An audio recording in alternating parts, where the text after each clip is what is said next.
Hello, magandang araw po muli. Welcome po muli dito sa ating channel, no? Kung hindi nyo po ako kilala, alina't samahan nyo po ako para kilalanin, siyempre. So, Vice President, saka na naman po tayo, no? Meron ho yung mga lumalabas na video, hindi, pinanood ko po kasi yung yung buong kwento nito, yung buong speech niya. So, ano ho yun yung tinatanong niya, yung marami daw siyang nabudol. Tingin niyo sumagot, di ba?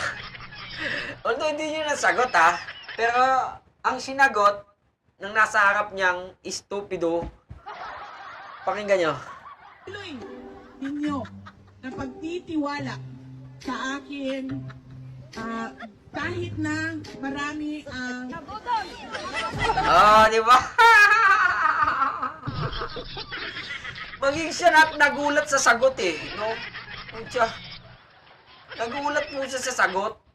Kaya napatanggal siya ng mic Ang galing mo ate, hindi ka bobo. Yung shot sa a stupid man. Yung shot sa good lying man. What the heck of is this? Gago! Yan na. Di ba? Di ba? Isa pa. Papasalamat ako sa patuloy ninyo na pagtitiwala sa akin kahit na marami ang nabudol. Di ba? Hindi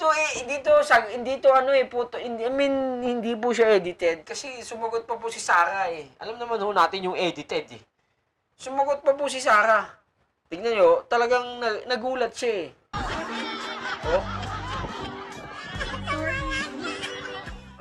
Papasalamat ako sa patuloy ninyo na pagtitiwala sa akin kahit Marami naman talaga nabudol. Kasi kung iba man ang BP ni Marcos, talagang mananalo pa rin si Marcos. Mananalo pa rin ang kanyang BP. Sa patuloy Kahit hindi ikaw. na pagtitiwala sa akin kahit na marami ang Gago! Diba? papasalamat ako sa patuloy ninyo na pagtitiwala sa akin kahit na marami ang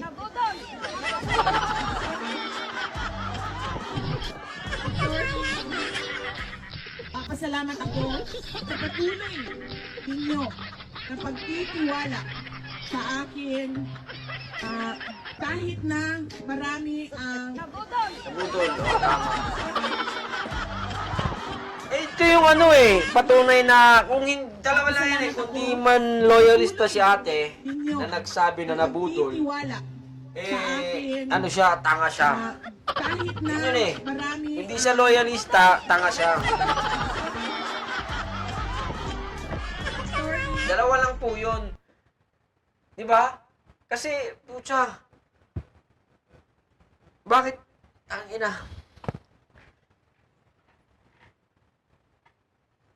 talaga namang maraming nabudol. Ano po natin yun? Dapat po natin tanggapin. Marami po talaga nabudol, Vice President Sara Duterte. Hanggang sa muli, magandang araw sa Diyos.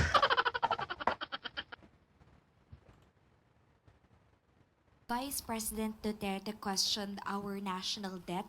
Ang sabi niya po, bakit 16 trillion pesos ang utang pero walang nakikita. Dapat kapag may inutang, may nakikita. VP also expressed frustration po over the San Juanico Bridge being promoted as a tourist spot. Hindi daw po ito dapat tourist spot. How does Malacanang respond to this? Thank you po.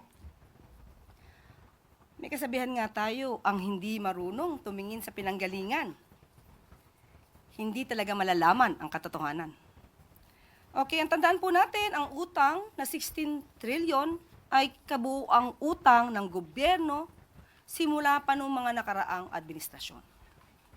At tatandaan din po natin ng ang administrasyon ni dating Pangulong Duterte ang naitalang may pinakamataas na naging utang na umabot ng 12.79 Vice President